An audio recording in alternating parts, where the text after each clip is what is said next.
नमस्कार मित्रांनो, वास्तुविनोद चॅनलमध्ये तुमचं मनापासून स्वागत।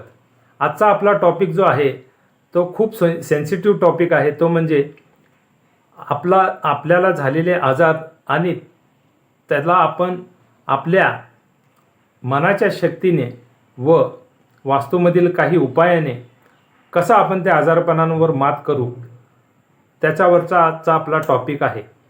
तर शेवटपर्यंत हा व्हिडिओ बघा।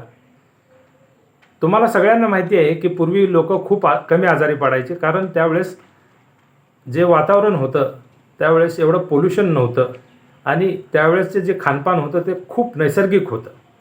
आता खूप पोल्यूशन झालेलं आहे आणि लोकांचं जे आहे शारीरिक जे व्यायाम जे आहे ते खूप कमी झालेलं आहे। तसेच नैसर्गिक खानपान जे आहे आता खूप कमी झालेलं आहे। आता आपण एक प्रकारे आपण जे जीवन जगतोय ते खूप कृत्रिम जीवन जगतोय, त्यामुळं लोकांना खूपशा आजारांना सामोरं जावं लागत आहे।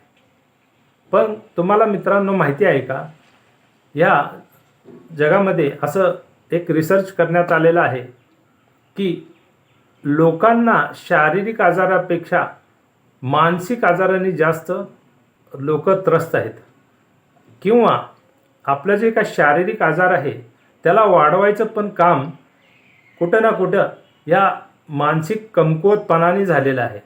म्हणून आपण असं म्हणू शकतो की लोक शारीरिक आजार खूप कमी, पण त्या शारीरिक आजाराला स्वतःच्या मनाच्या कमकुवतपणामुळं किंवा मानसिक आजारपणामुळं त्या छोट्याशा आजाराला पण शारीरिक आजाराला पण आपण आता खूप मोठं केलेलं आहे।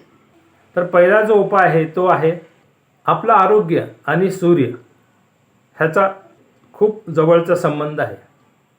त्यामुळं सूर्याला जो सकाळी लवकर उठून जल अर्पण करतो तो नेहमी निरोगी राहतो। तसंच जल अर्पण करताना जर तुम्हाला तांब्याच्या पात्रामध्ये जर जल अर्पण करता आलं तर खूप चांगलं। दुसरा उपाय, बजरंगबलीचं हनुमान चालिसाचं जे पाठ आहे त्यामधील लाईन आहे ती लाईन तुम्ही नेहमी रोज जेव्हा जेव्हा तुम्ही पाणी प्याल त्यावेळेस त्या पाण्याला त्या मंत्राने चार्ज करून तुम्ही पाणी घ्यायचं आहे, पाणी प्यायचं आहे। जेव्हा जेव्हा तुम्ही पाणी प्याल त्यावेळेस तुम्ही त्या पाण्याला पाहायचं आहे आणि नासे रोग हरे सब पीरा जपत निरंतर हनुमंत बीरा हा मंत्र म्हणायचा आहे आणि त्यानंतरच तुम्ही ते पाणी प्यायचं आहे। तिसरा उपाय मी ह्या आधीच्या व्हिडिओमध्ये पण सांगितलेला आहे, तो म्हणजे जेव्हा तुम्ही रात्री झोपता तेव्हा तुमच्या जवळ तांब्याच्या कोणत्याही भांड्यामध्ये, तांब्याच्या ग्लासमध्ये, तुम्ही जर तांब्याचा ग्लास नाही जमला तर स्टीलच्या ग्लासमध्ये पण तुम्ही पाणी आपल्या जवळ ठेवू शकता। आपल्या जवळ रात्री आपल्या डोक्याच्या जवळ किंवा आपल्या शरीराच्या जवळ आपण पाणी ठेवायचं आहे आणि ते पाणी दुसऱ्या दिवशी आंघोळ केल्यानंतर तुळसला अर्पण करायचं आहे, किंवा तुळसला अर्पण करता येत नसेल तर कोणत्याही झाडाला तुम्ही अर्पण करू शकता। हे 3 उपाय तुम्ही अवश्य करून पहा। मनाचं कमकुवतपणा जे आहे त्या मनाला कसं स्ट्रॉंग करता येईल त्यासाठी आजचा जो सोशल मीडियाचा जो काळ आहे, ह्या सोशल मीडियाच्या माध्यमातून खूप सारं इन्फॉर्मेशन प्रत्येक सेकंदाला प्रत्येक मिनिटाला आपल्याला मिळत असतं। आपण ते इन्फॉर्मेशन फिल्टर करता आलं पाहिजे आपल्याला त्या इन्फॉर्मेशनबद्दल। विशेषतः जेव्हा माणूस आजारी असतो त्यावेळेस त्याचं मन कमकुवत होतं आणि मन कमकुवत झाल्यामुळं तो कुठं ना कुठं त्याला कसं वाट मोकळी करून देण्यासाठी तो मोबाईलच्या माध्यमातून खूप सारा डेटा आपल्या आजारपणाबद्दल तो गोळा करायला सुरू करतो। जेव्हा आपण आपल्या आजारपणाबद्दल खूप माहिती गोळा करायला सुरू करतो, खूप सेन्सिटिव्ह होतो, त्याचे सिम्पटम्स आणि पुढं त्याचे होणारे परिणाम किंवा एंड परिणाम इथपर्यंत आपण सगळे इन्फॉर्मेशन जेव्हा काढत जातो, त्या आजारपणामध्ये जेवढं आपण डीप जातो तेवढं ते आजारपण आपल्या शरीरामध्ये पूर्णपणे घट्ट करून राहतं.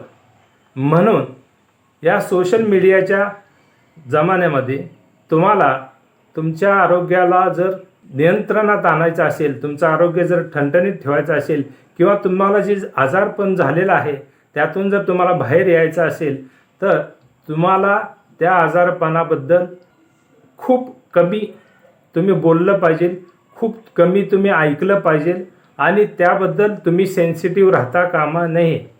जेवढं तुम्ही ओपन राहाल, जेवढं तुम्ही ओपन हार्टेड राहाल, तेवढं तुमचं तुमचं जे काय मानसिक शक्ती आहे ते वाढेल आणि तुमची जेव्हा मानसिक शक्ती तुम्ही लवकर त्या आजारपणातून बाहेर याल. आज जो आहे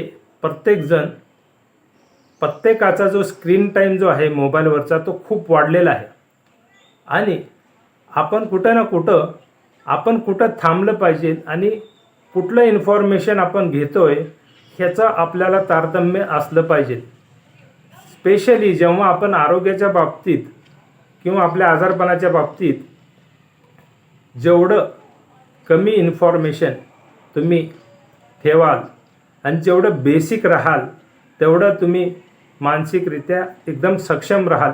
जेवढं तुम्ही मानसिक सक्षम व्हाल तेवढं तुमचं आजारपण जे आहे ते तुमच्या शरीरातून हळूहळू बाहेर जायला चालू होईल आणि तुम्ही काही दिवसांनीच माझ्या ज्या सांगितलेले उपाय आहेत आणि आता जे काही मी सांगितलं तुम्हाला, हे जर तुम्ही केलात तर नक्कीच तुम्ही लवकर आजारपणातून बाहेर पडाल आणि तुमचा अनुभव नक्की शेअर करा. थँक्यू.